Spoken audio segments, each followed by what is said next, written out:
believe in the gun. And our players don't use it most days. They use it every day.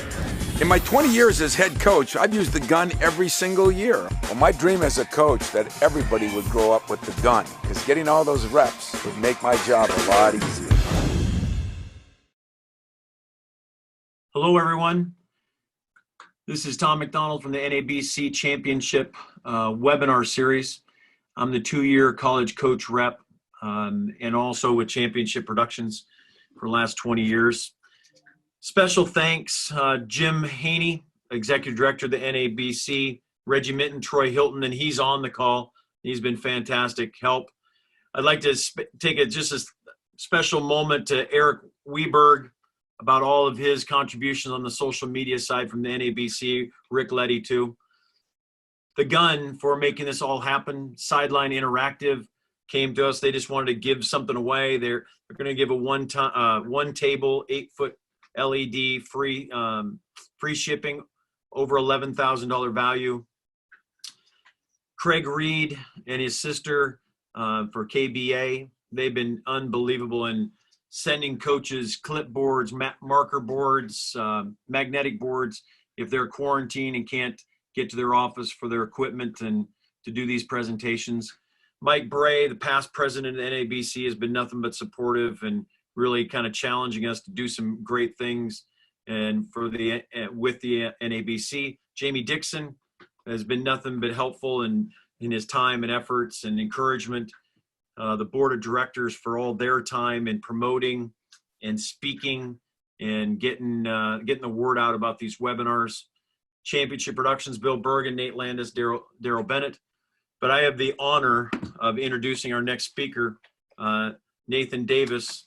And what really interests me when I was reading through everything is his journey. He played at Randolph-Macon and then went to Emory Henry as an assistant, Navy, and the guys he's been with, that'll be a story. And then he was at Navy and then Bucknell 2003 to 8. And then he went to Colgate and the Randolph-Macon, and I'll talk about that in a minute, and then back to Bucknell. His overall record is 244 and 104, 70% winning percentage. What he did at Randolph-Macon was 141 and 39, 78% winning percentage, 6 trips to the Division III national tournament. He was the regular season champion 3 times, tournament champion 3 times. And when he went to the Patriot League, he is 4-time regular season champion, 2-time tournament champion. And then he was the coach of the year in the ODAC League, and then 2 times in the Patriot League. And then when he went to Bucknell, he went right out of the chute. First 4 years, they were first in the conference. NIT once, NCAA twice. But the thing I always bring up is he's been a member of the NABC for 23 years, so you know he has a great commitment to this game and to the organization. So with that, Coach, a warm welcome to the webinar series with the NABC. Thank you. It's a privilege to be here. I appreciate you giving me this opportunity, and hopefully today I can share some stuff that hopefully can help some people in some way down the line. Well, I will say one other thing. Every time that we've had fall basketball clinics, spring clinics, you've always been unbelievable receptive and willing to help anytime. So with that, I greatly appreciate it. And I sure know Troy says the same thing. So my first question is that one that we just talked about. Emory, your playing career, and then going back to your alma mater as a coach later on, and then Bucknell, that journey. If you could walk us through your journey of, and if the people that you've been around, from educators to coaches to teachers, who's impacted you, who's helped get you where you're at today, and you're off to the races. You know, I think that I'm very lucky, very fortunate in what I've done and who I've been able to associate with. I think they've all had tremendous impacts on me. Great human beings and great basketball coaches. I got started, I went to Randolph-Macon College in the early 90s and played for Hal Nunley, who's since passed away, but a long-time Division III coach. Division II had tremendous success. Great tree of people that have come through that program that are coaching now. Greg Marshall's probably the most famous at Wichita State's done great things. Sean Finney was the head coach at Tulane, worked at Kentucky for Tubby Smith. Jeff Reynolds was a head coach at Air Force, among other places. right down the line to Mike Rhodes, who's now the head coach of BCU, or kind of got our start as assistants together. Is his first job and my first job. Then I had the opportunity to go to Emory and Henry and work for Bob Johnson, who also has passed away recently. But it was as fortunate as you can get for someone coming right out of school. The amount of responsibility he gave. He taught me how to be professional. He taught me to be how to be an assistant. He taught me how to do my job. Gave a guy right out of school who thought he knew a lot but didn't really know anything a ton of responsibility and valued your opinion as long as you could back it up. And the connections I made there, from Mike Young at Virginia Tech, who played and worked there, to Jimmy Allen at West Point, who played and worked there, to John Kaufman, who's the head coach at PFW, who worked there, and Jamie and Christian, who's now the head coach at George Washington, worked there as well. So some of my best friends and people I rely on the most, I've got to know through those two places. From there, I had the opportunity to go to Naval Academy with Don DeVoe, who was a great coach. I mean, he won over 300 games. Tremendous defensively. So much of what he did defensively we try to use here today. Great rebounding, very disciplined. And another group of great guys I got to work with there, from Doug Wojcik to Jimmy Allen again, and down the line with those guys. I was fortunate from there. I got hired by Pat Flannery here at Bucknell in the early 2000s. We had a ton of success. Got a chance to go to the NCAA and beat Kansas, and one year beat Arkansas the next year. But so much of his organization, the way he organized the program, the way he organized practice, the way he planned the year, offense philosophies, defense philosophies, we use it all still here today. After he retired, I worked for Emmett Davis at Colgate for a year. And really, when I think, you talk about one of the highest quality people you're going to come around, that was it. The way he handled himself professionally, the way he dealt with people, a lot of the stuff he did against zones we do. And then I was fortunate enough from that point, I was able to go back to Randolph-Macon when Mike Rhodes left to go be an assistant for Shaka Smart at VCU and take over as a head coach. It was a program in great shape. I was fortunate we had really good players that bought in and wanted to win. And we were able to try a lot of things out and have some success along the way. And when Dave Paulson left Bucknell to go back to go down to George Mason to take over, I was fortunate enough that the AD, John Hart, hired me and let me step in. And same thing, great shape of a program, had really good players, great kids that wanted to win. And we've been fortunate to have some success. Coach, as you went through all those different stops from Emory, Henry, and also probably as your player, what were some of the things that coaches gave to you to be prepared as an assistant to do your job, and then to build on those things to put you in a position to be a head coach? If you could just talk about that, the qualities, the responsibilities, and what you learned and how it put you in this position. I think the biggest thing from all those guys is they wanted people that wanted to be head coaches. They didn't want guys that you just recruited. They didn't want guys that were just Section O. So especially when you start out in Division III, you have to do so much. And so you had your hand in everything from travel to practice planning to game planning to recruiting. You name it, you had your hands on all that. And they let you do that. It was the same thing with Don DeVoe, Pat Flannery, and Emmett Davis. He let you have your hands in everything. They didn't pigeonhole you into one thing. And so you had to learn and get better at everything you were doing. They didn't micromanage. They weren't following you around everywhere, but they were checking up on you, and you better be working. And you not only better be working, you better be trying to improve your craft so that you can get better and be in a position that when the time comes, you can present yourself well to get the opportunity to be a head coach. Because I think that's what everybody in coaching wants to do at some point, is to get a chance to run their own program. Troy, do you have anything to add, Coach? Ask Coach before I ask a couple more. I don't have any specific questions this time. I just wanted to thank Nathan for being on and being a part of this. Coach, who was kind of your mentor on the offensive side and the defensive side, and what kind of things did they give you or share with you, or you guys worked on together? Like I said, I think I've worked for some really good guys that were good at everything. I would say that offensively, we probably resemble the most what Emory and Henry and Bob Johnson did as far as playing in transition, and then a lot of what Pat Flannery did with 5-man motion and things like that. Some ball screen stuff, how we're getting the ball in the post. Defensively, I'd say it's more a combination of some of the Don DeVoe's principles in Navy, and then a lot of Jimmy Hal Nunley's principles with his ball line defense at Randolph-Macon. Coach, you're going to talk about the spread passing game today, so I'm going to turn it over to you. But before I do that, culture, that's kind of the buzzword out there in the world today. Could you talk about that a little bit and then lead right into your spread offense passing game? culture is an interesting word. Everyone's always talking about it. And there's part of me that believes if you're talking about it all the time, you probably don't have a great one. But I believe that guys, that we want to push an idea where guys are going to be, have individual accountability, willing to point their finger at themselves or where they can get better, culture of teamwork, picking each other up when you're down. How are you going to, I think so many times it's every team, no matter how good you are, has good and bad times. And it's how teams respond to the adversity. Is what it comes down to. And learning how to stick together and handle adversity so that you can get through that and come out stronger on the other side is really the biggest deal. With that, again, thank you. I'm sorry. You're good. Go ahead. With that, I thought I would jump into what I was going to share a little bit today. And what I was going to talk about was the what we call the spread passing game. Kind of went with that name because I actually thought it was pretty cool, just the way it sounded. But we want to spread teams out. We want to move the ball. We want to have a lot of passes where everyone's involved, and we want to attack the paint and get long closeouts. I'm going to share. Let me see if I can do the screen share right here. When we talk about the spread passing game, whoops, my fault. Here we go. Couple things. Why do we go to it?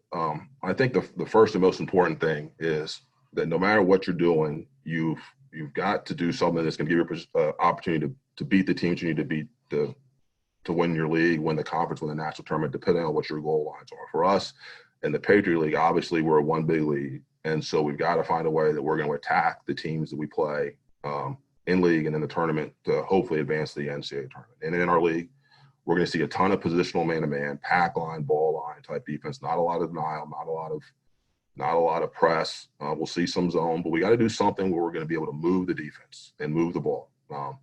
We want something that we're going to get better at throughout the season without having to reinvent what we're doing. We can tweak it, but we don't want to reinvent. We don't want to. Just my personal thing is I don't want to be coming in and putting in 3 or 4 new plays every game based on what people are going to do. I want to be able to tweak what we're already doing and learn how to attack. I think it allows us to get better and better throughout the year.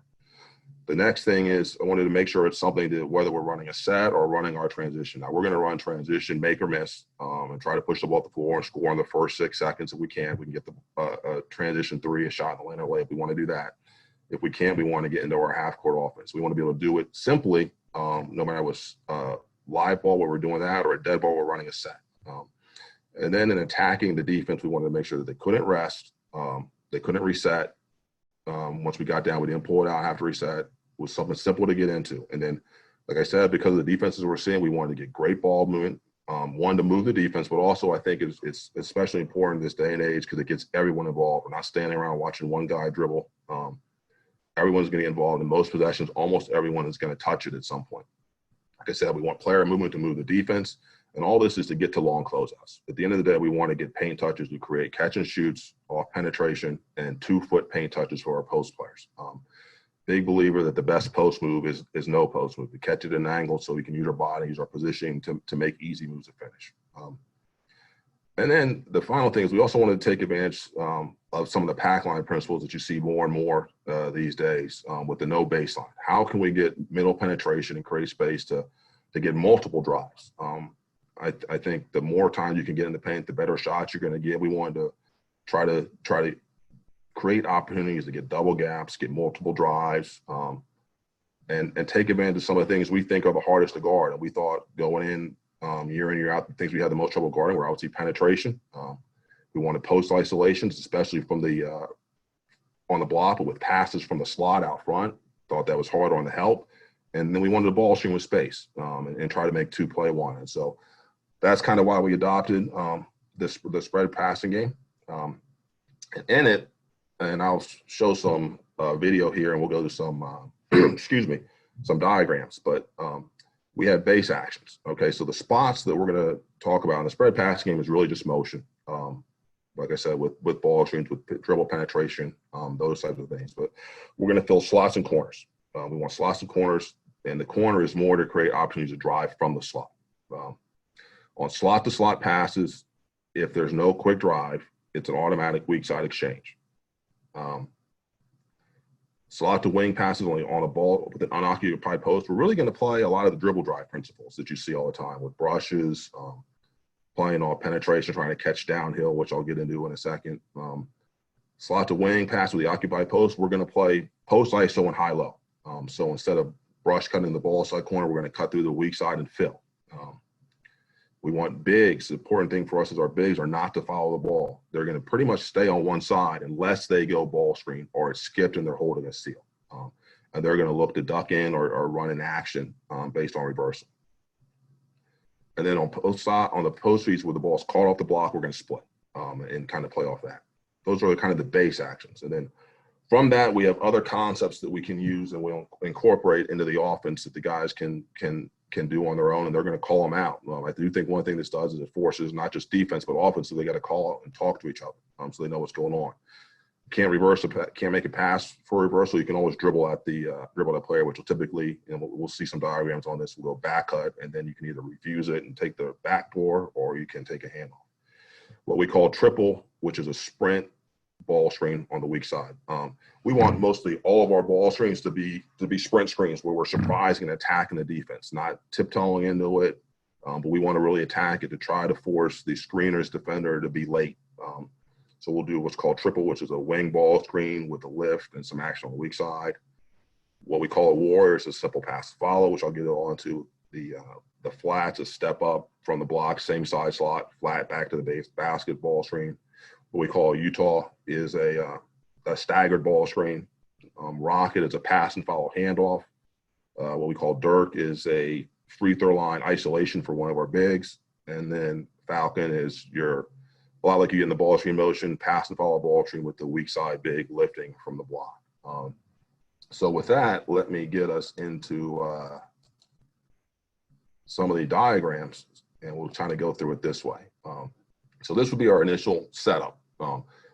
1, 2, 3, 4 are really interchangeable. 5 to an extent with 4 is interchangeable. I'll talk about that a little bit at the end. But these are going to be our positions initially. We'll be 2 guys out front in the slots, 2 guys in the corner. Like I said, they could be interchanged, okay? And we want to be aggressive in the slots, driving the ball if we can. Any pass slot to slot, and there's not a drive, we're going to exchange. But the first thing we're going to talk about is playing off penetration. And for playing off penetration, like I said, we're going to do a lot, with the dribble drive principle, okay? For us, let me go back. On penetration, the way we define what you're going to do on penetration out of a slot or from the wing is what we call the lift zone and the dead zone. So anything below, for our purposes in our terminology, we go block, first strike, moving up towards the foul line, second strike, third strike. Any drive that gets to the first strike, we call the dead zone, then below. And we call it the dead zone because that means our corner guy is going to stay in the dead corner or take one step up to create a window for the pass. If he gets to the dead zone, the 2 would fill behind, okay? And we'll see diagrams. Lift zone, then he would lift, the ball side would lift more to the wing to create that angle, and 2 would stay opposite. So first one you'll see here is a dead zone drive. 1 drives the slot, gets in the lane, 5's working opposite, 4 is taking here a step up on the help to get the lift, and because he got into the dead zone, 2 is going to fill all the way behind to the slot, okay? I don't want them to have to throw it over help.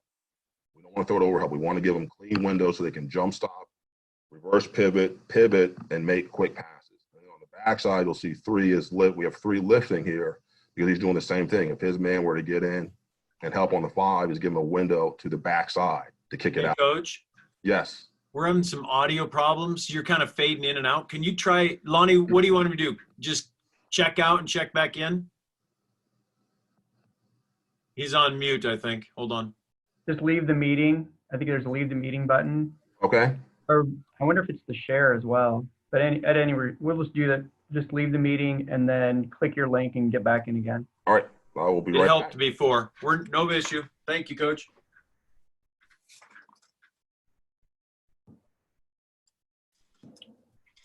Sorry, everybody. He'll be back on in a second. We did this with a couple other coaches, Matthew Driscoll and can't remember the other one. It just seemed to work perfect after that. Is that better? So far, you sound great. All All right, try this again. There we go.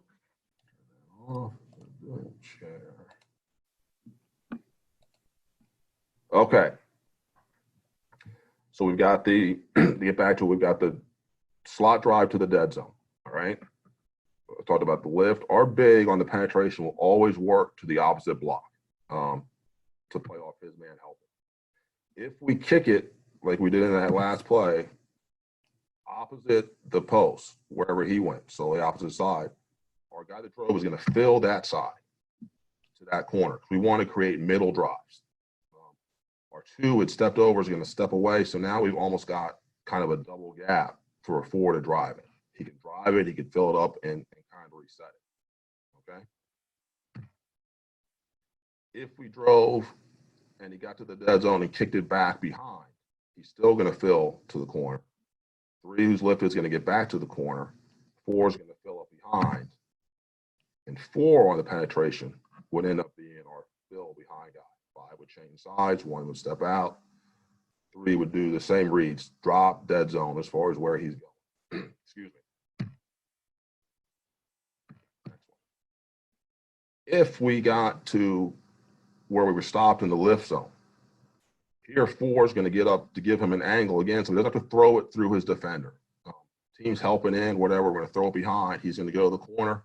Because he didn't get to the dead zone, two's not filling behind. He's staying opposite, giving four another gap on the closeout to get in. So, like I said, it's your typical dribble drive reads. If we drove the middle from the slot, two fills behind, and what we tell our guys, any middle drive, if you're filling behind, you want to time it so that you're getting to the basket line. If you drew a line from the middle of the rim, the one in the floor, the middle rim, the other four, we call that the basket line. You want to be at the basket line at the same time he is. So if your guy is helping or your guy is a half step late, when he kicks it, you can catch and shoot or drive again. And I should say one thing we talk a lot about with our guys is any catch, we want you catching it going downhill. And by downhill, I mean stepping into it. We don't want slide stepping. We don't want you stepping back. We want you stepping into it so you can either catch and shoot, freeze, rip, and drive. And here five, he's coming at him, so five changing sides again. 4 and 3 would be doing their reads, doing their reads based off what one's drive was stopped. If one kicked it back to 2, one will become the fill behind Euro guy, is what we call it. 5 would change sides as 2 drives, and then he's got, again, the same reads, okay? If the ball went to the slot, and it's the unoccupied post side, we'll call this, in our terminology, we'll call that side of the floor the penetration side. So we're really going to emphasize penetrating on this side of the floor. So one couldn't rip and drive. He'll throw to the 4, and then he's going to run the brush cut. And we're going to tell him to run right off the defensive player 4's man's behind. 4 is going to set it up, and he's going to try to run right off his butt into the middle of the line. And we're going to play off the penetration there. There he gets to the middle of the basket line, 2 stepping in, filling behind. 5 changing sides because he didn't get to the dead zone, which would be down by the block. He's more to lift. 3 is going to step up to give himself an angle for the pass. If you're throwing it to 2, then 4 would fill behind. Same principles we'd kind of have. All right.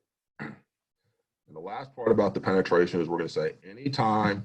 So here we had 2 drive at 4 fill be a time. Anytime we stop and throw it back to the weak side, where the 5 had changed sides, he can catch and shoot, rip and drive, but really want to look to throw it to our 5 man who is sealing his man who's hopefully had to help if we couldn't get to the rim. Okay? That's our penetration. If we didn't have it, drag it down, and we're going to fill our 4 spots around the perimeter again. On the post side, we're going to play post isolation high-low. So we have the penetration side with no post. Now we got the post on the ball side. So we're going to try to isolate him to get 2-foot paint touches and play high-low. So 3's looked in, 4's filled, 1's filled, 2's gotten to the corner. And he would have been looking for the pass. Now, back to the post isolation high-low that we're talking about. So let's say we had 1, 2, 3, 4. We don't want our bigs following the ball. They're not going to fight. We want them to be working to get 2-foot paint touches. I want them fighting and catching the ball at 16, 17 feet, 14 feet. We want them to catch the ball as much as possible with both feet in the lane. 1, to make it hard to help. 2, it's just, like I said, I think the best post move is not to have to make one, so we can catch it at an angle and just turn and lay it in. That's ideal. So pass goes from 1 to 2. Anytime a pass goes slot to slot and there's not an immediate drive, we're going to exchange. Okay. So on the pass from 1 to 2, 5 is going to seal his man in the lane as deep as he can get him, and we're going to look to throw that in. 2 could drive. If he does that, we play penetration like we've been doing. If he doesn't, 5's holding his seal. 1 and 4 will exchange. A lot of times what we'll do is have our man in a slot, especially on the weak side, yell lift. And he'll throw it to 3. And now 3 is working with 5 in isolation. 5 is trying to hold his seal. As that's going on, 1 and 4 are exchanging. And then when 2 passes it to 3 and 3 drives to throw it in, 2 is going to sprint through. Every cut's a scoring cut. Every pass, we'll look to score on that.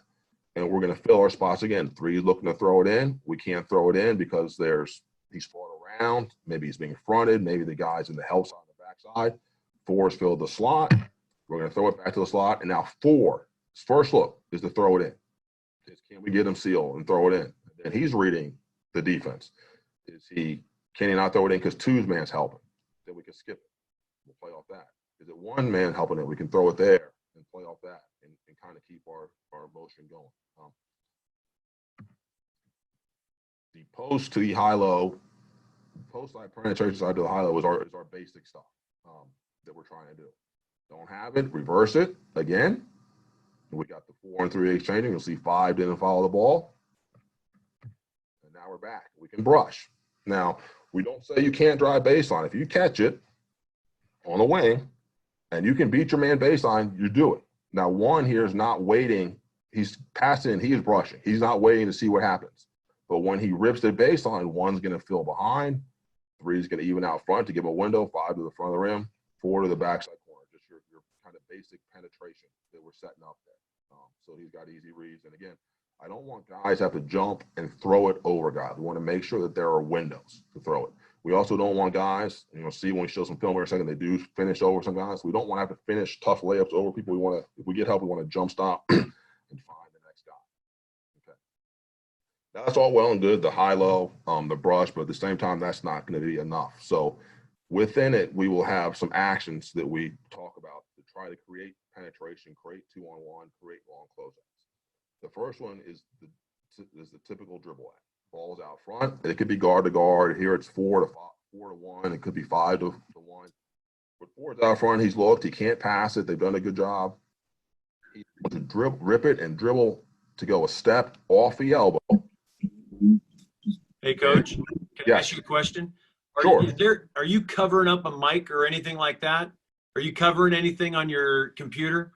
I don't see anything, no. Okay. I just wondered because it's cutting out a little bit, but you're fine.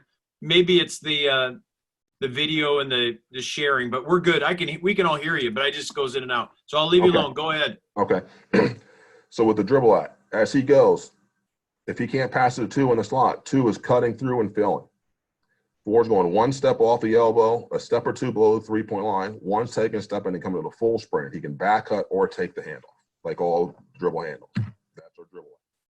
And then we play penetration off that if we can. If he can't, he could just dribble it out and reset. We got our spots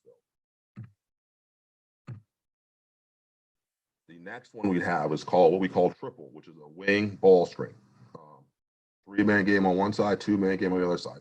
Pass goes slot to slot. There's no drive. 1 and 4 exchange. Reverse to 3. 3 can't drive. He's reversed to 2, and 3 is going to brush. Now, one of the big keys with the way we're doing this offense is our bigs, for us to be our best, have to be vocal and have to be anticipating stuff. So it takes them some time to kind of figure out what's going on. As this is going on, 5 would start yelling, triple, triple, triple. It could be 3, it could be 2. It really could be anybody, but we're really at our best if the 5 is the one calling it out. On the pass to 2, 3's brushing, 5's following, the sprint ball screen. And we want 4 and 1 to space to give a double gap.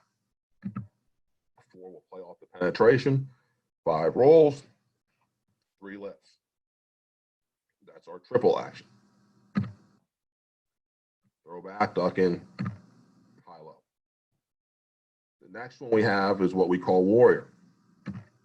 Okay, which is just a pass and follow ball screen. The term we use for pass and follow ball screen. 2-man game. The don't reverse it, dribble at, 1 cuts through. Instead of going handoff, 4 is going to throw it to 2 and just dribble into the pass and follow. 5 could duck in, 5 could change 5. I'll get to what we do call a second. 5 could lift, we call it a falcon. But we're playing the 2-man game on this side, just trying to create the penetration and long closeouts.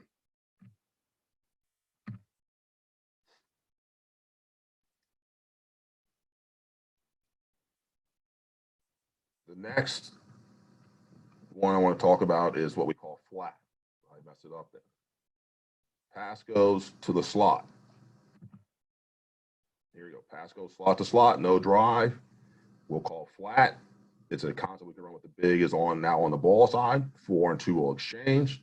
And 5 is going to sprint into a flat, back to the basketball screen for a roll and fill and play off that penetration.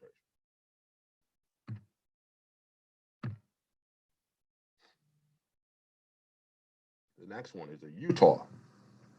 Again, a lot of ball screen concepts that we're trying to get into.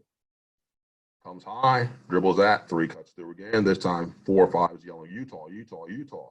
Pass and follow, and we're going to go staggered ball screen. And 4 and 5 can read. Here I've got 4 slipping to hold, 5 rolling. It could be the other way around. It could be 4 roll, 5 hold, based on how it's being played and who is in the ball screen. It could be 5 first, 4 second. It just depends on how they want to do it. Coming off and playing off our penetration that way. The next concept we have is what we call rocket, which is a pass and follow handoff. 2 didn't like to drive, maybe we brushed, forward filled. 2's coming up, he passes the 4, and now the 2 really is they'll be the one. He's yelling rocket, rocket, rocket on the release, and he's following it and taking the handoff, trying to beat his man to the ball. We'll play off that penetration.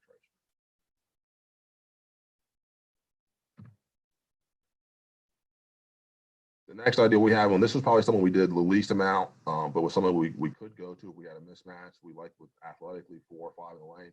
They can always call what we call Dirk, like Dirk Nowitzki. And it's a simple, just instead of come to ball screen, flash to the foul line, catch it, exchange, and we've got him isolated in space to try to make a move off the bounce.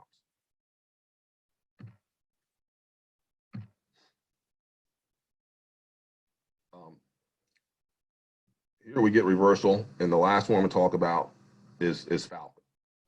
And Falcon is another pass to follow ball screen, and based off personnel, maybe our 5's a really good shooter, our 4's down here.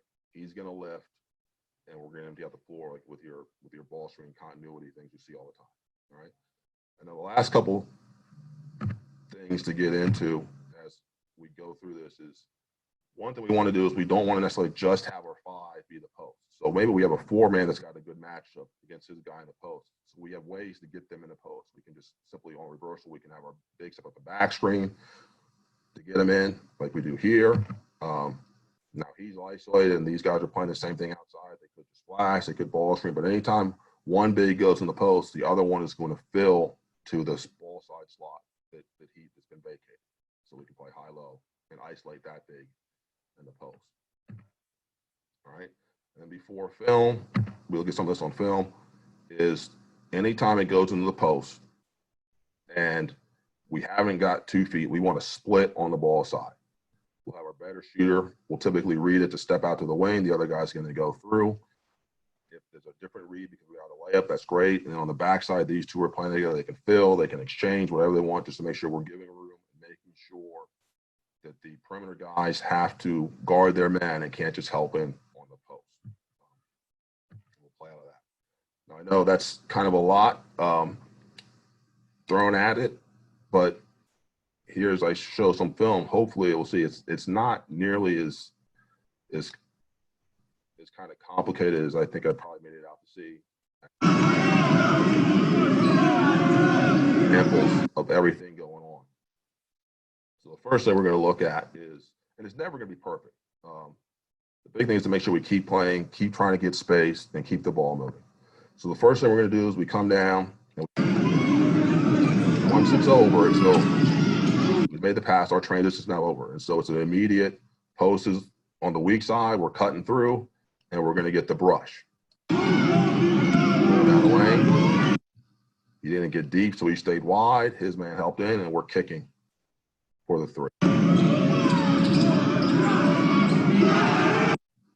forced to put it up from long range and unsuccessful. Let's get Bucknell's defense in there. Just a little while to get set. Walk into the ball screen, it's not great. But you see on this weak side here, get kind of a dribble at brush, and they're switching. So something we're going to talk about and work on hard when teams are switching is we got to look at this shot. At least look at it. Here our guy's going to shoot it, but he could at least freeze and then try to get downhill as they. Not allowing the Raiders any easy baskets in transition too, and the threes. Hey, Coach, can you turn down the audio on the player? Yeah, let's see.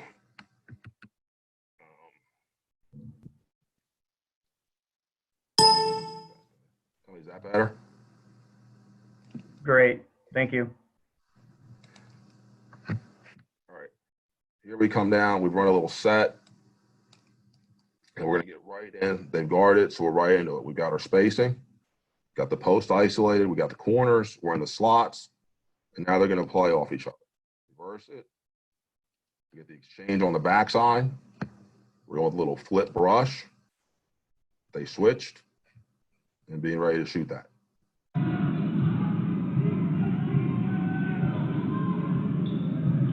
The backs, we start with a little ball screen, hold, they guarded it, now we're into it again.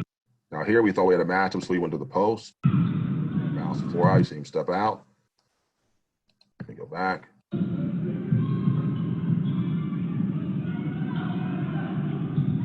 Middle drive. Number 2's helping in, so R2 is going to fill behind. 10's helping down, R10's going to lift. And now we've changed 10's angle on recovery. We're not throwing it through him where he's got to get back. We've changed his angle, so when the ball goes to R10, we've opened up the gap for him to get into the middle.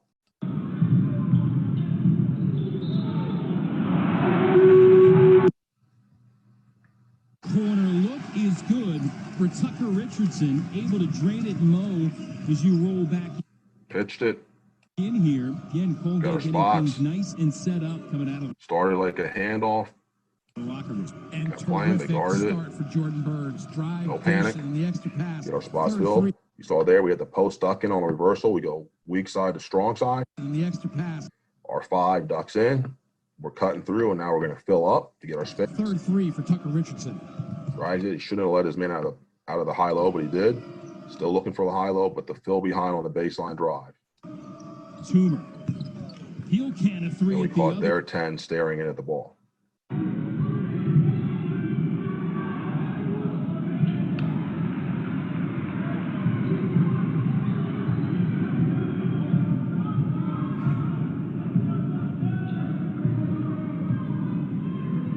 Change our post here.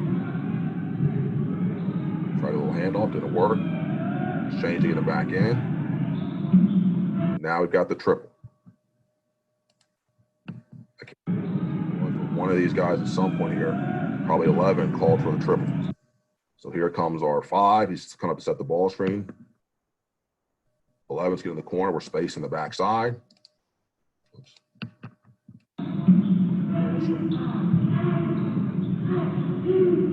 Guarded it.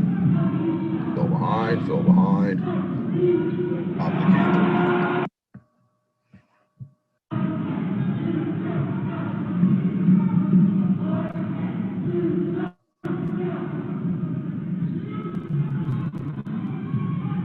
Guarded the first action. There's your brush. We've stayed wide, so we've got that big gap in there if they're trying to help in. Throw back.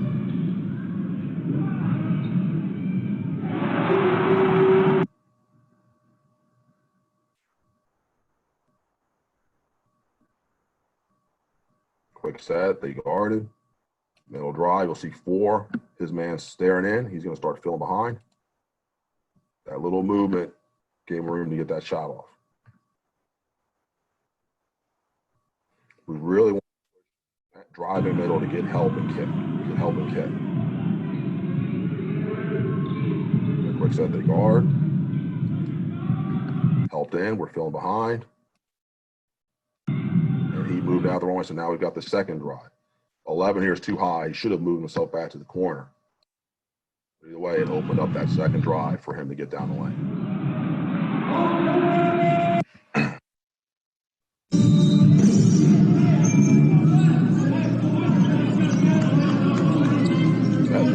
set this time. The ball screen, the guard guarded. Still guarded. Ball goes slot to slot. Great job. He's like him a little lower, but he's at least deep. We got the seal. Man helping in. Point to the post, or it gets down to the dead area. Here comes our guard behind. Long close out. Square to the basket, stepping into it. Coach, can I ask you one question? Sure. Hold on. I got to turn the volume back up here. Do you easily adapt these offensive concepts against zone as well as man-to-man? You know, someone we do the ball screening against the zone. We go to we do the spacing, but we go to more passing cut and just kind of try to get in gaps that way. But the same general principles, yes, about being corner slot, give ourselves room, make them find you, not just stand in spots. I think when, at least for us over the years, when we've seen zones and kind of just try to be stationary and gap it, we get really stagnant. And so we do a lot more emphasis as far as passing and cutting against the zone as opposed to some of the ball screening. Okay, go ahead. Okay. So back here. Coach, we got about 16 minutes left, so. Okay. So now we come down. Now here are fives a little out. We'd rather him be in posting. He's trying to screen. But again, it's not going to be perfect all the time. Got to keep playing. Try to get a brush, didn't have it. Space it again. Here's someone called triple. We got the roll. We got the lift. We got spaced. Good read. There's room, middle drive. Our guy 21 does a good job of filling behind on his help. Changed his closeout. We're away. He should be he should actually, should get back down here to the corner. Doesn't do a great job. I don't know where he was going, but we get another drive, get the help. And that movement has got him in the lane. And that second drive, another help. And then we get the top of the key. Uncontested rhythm jumper.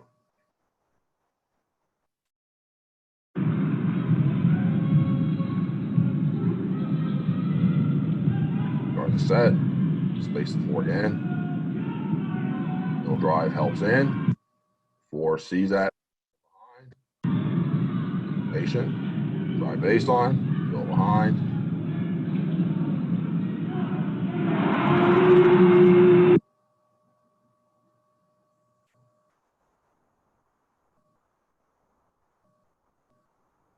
Comes down, dribble handoff, ball screen, roll. Just make sure we space the floor again. Brush cut, middle drive, kick. And he was good and wide, second middle drive, throwback. And we should have the post up there, then take it, slot drive.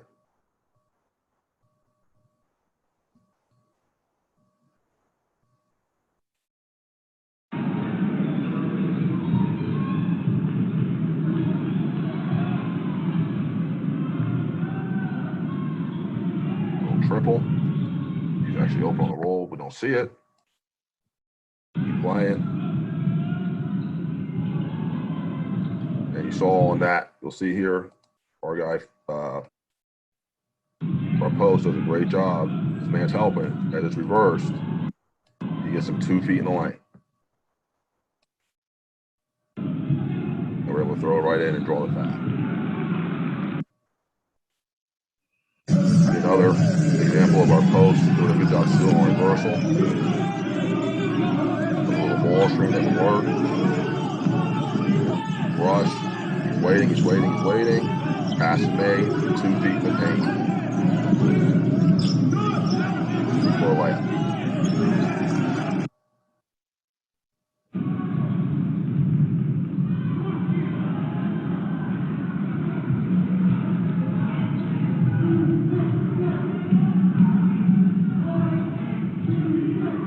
Job of sealing there. Comes back out front. He needs to step in, but he's got him again. 1 feet from the slot.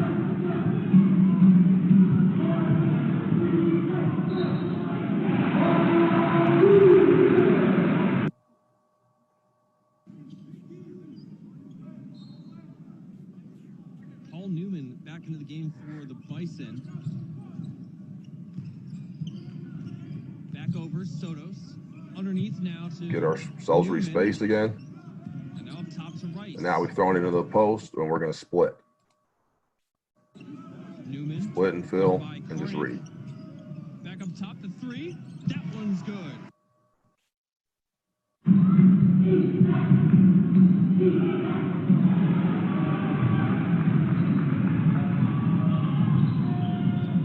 Warrior. Flipped it. This is what we call the warrior. Flipped it and followed.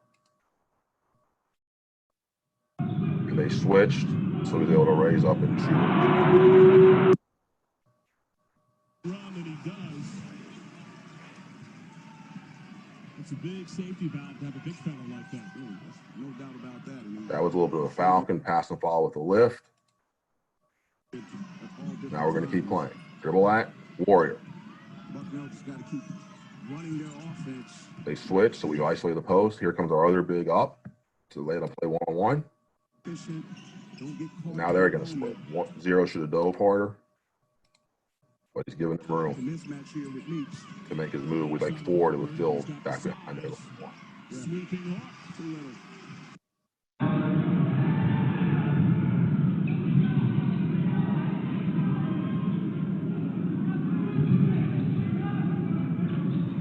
Make sure we get it spaced again. We're fine.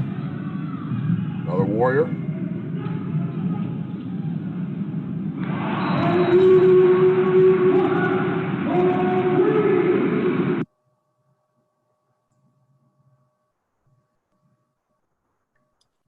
Hey, Coach, I got a couple questions. If Yes, you'd be fine. free. Absolutely. First of all, let's talk. First one is recommendations on how to teach these offensive concepts. Do you run a lot of 5-on-0 or break down specific actions? So what we do is, so we'll do it. We will do 5-on-0. And there's a few ways we'll go about it. So we'll go 5-on-0 and we'll say, all right, this time you've got to get, before you shoot, we want to shoot in the last 7 seconds, and we've got to get a warrior and a brush in the possession. We will also go and we'll play what's called, it's actually something I took from a little bit from Josh Merkel or Randolph Macon. They play what's called 3-on-3 or 4-on-4 kick out. We'll play 5-on-5 kick out, where we'll start them 4 out around 1, and we'll put the ball in one spot and say we're going to start it this way. Maybe the ball is like, let me go back here on the diagrams. Like, so here, this diagram, maybe we start the ball there with our 4 and our 5 up, and we'll say we're going to start with a pass from 2 to 5, 5 to 3, and 4 is going to back screen in, and we're going to brush this side. And from that point, you can do whatever you want, just to get them an idea about what they can do from different spots. And when we say 5-on-5 kick out, what we're working on is the action plus penetration under control. So the rule is you can only score on a 2-foot layup, a post move, or a catch and shoot. No mid-range jumpers, so that we aren't shooting over challenge. We're not shooting contested 2s. We're making sure we're moving and giving windows, but we'll start it with an action. We might simply start it. It goes 2 to 5, 5 to 3 brush. But we'll pick out different actions we do and set them up to do that. And we'll do that every day, especially early in the year. And we'll go for 7-8 minutes where we just run that action over and over again before we go really 5-on-5 with whatever they want to do.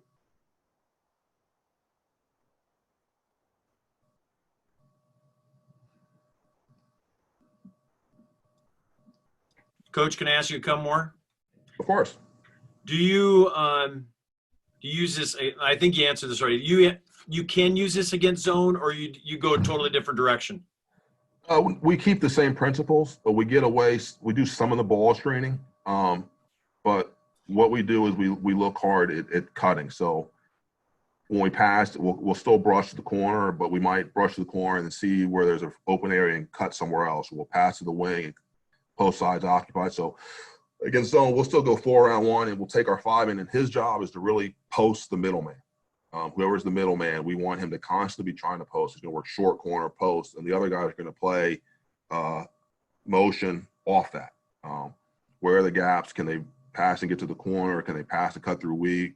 Just kind of read it and react to it that way. So there'll be less of the Warriors, Utah's dribble ats, unless it's a matchup. Now, if it's a matchup, we'll play our man-to-man offense and really emphasize slipping and cutting where guys aren't. So the other question, we talked about this at the beginning, Coach. If you're going to send this to us, but if you want to get directly in touch with Coach regarding the spread offense, how can they do that, Coach? Let me pull it back up. Please email me. My email is right down here at the bottom. It's just ndavis@bucknell.edu. And I can send you this Word document. I can send you the diagrams. And I'm working on how to share the clips as well. But we'll figure that out. And I'd be happy to send it to anyone that wants the information. Coach, can I ask you one more question? Of course. You did 2 videos with Championship Productions. One was defensive essentials and one was offensive system. Would some of this stuff be in that offensive video? Yes, the offense, all the concepts, the triples, the dribble hats, all of that stuff will be in. Not as much of the penetration. We have tweaked it a little bit since then, which is the biggest difference is some of the tweaks to the way we're playing penetration, but all the concepts, the dribble out, the triple, the warrior, the flat, the Utahs, those will all be in that as well. Yeah, so if you go to Championship Productions, there's a video called Nathan Davis Offensive System BD5543A. You could get all this stuff too. Hey, Troy, I don't know if you have any questions. I would just first of all say, Coach, this stuff is really good. Your video is awesome and all your preparation. If you were going to give a high school coach one bit of information or one bit of advice on coaching, communicating, teaching, what would it be? I think that the biggest thing is to do what you feel comfortable teaching, and do what you feel fits your players best. We're in a situation where we have a lot of guys who can do a lot of different things, and so we can be more free with what we're doing with some of the stuff, but we could easily tweak some of this to emphasize, well, this guy can't do that as well, but this guy can do this better. So let's try to emphasize that we're going to ball screen with him. But I think the biggest thing is to believe in what you're doing, teach what you're comfortable with. Nothing's perfect. There's a million ways to skin a cat, and do your best to keep it simple and explain to them how to read the plays. Troy, you got anything you'd like to ask? Yeah, just a quick and finishing here, Nathan. I appreciate you taking time. Obviously, we're in unprecedented times here. This would normally be a recruiting period. So since you're stuck at home, we're all stuck at home, what kinds of things are you trying to do to stay effective and still recruit and still move forward in these times? You know, I think the first thing, obviously, is you got to try to keep up with your guys and make sure you know you care about them or checking on them. Because like you said, it's unprecedented. No one knows what's happening. No one knows what's coming next. Guys are doing for us. All our guys are online doing schoolwork every day. And so just checking in and making sure they're not having any issues, that they know we're there for them if they need anything. And the second is, I think, to expand your knowledge in our profession. And so I've been fortunate. I think these webinars have been great. I've been on a couple of them. The other thing I've done a couple of times, we tried at least once a week to get together with a group of guys on Zooms and do kind of roundtables and talk about things that we feel are important that we can share and ask questions of our peers. And then the final thing we're doing is going back and watching all of our film a little bit earlier than typical. Usually we do that in May and June, but going back right now and watching all of our film for if we do get the chance to get out later on the summer, hopefully we do, we'll be ready. That was great, Coach. Appreciate all the help. Thanks, Tom. Coach, thanks. Thank you. Coach, Thank you thanks. And you did a great job. And again, it's ndavis@bucknell.edu if you want to email Coach directly, or Coach is going to send it to us and we'll send it out. But fantastic job. We've got 2 o'clock. We have Bob Huggins on his offense and defense, and then Brian Wardle from Bradley. And then we got Stan Jones on some of you coaches that want to move up in the profession. It's a great presentation. He's an unbelievable coach. So thanks, everybody. Have a wonderful day, and talk to you in an hour and 3 minutes.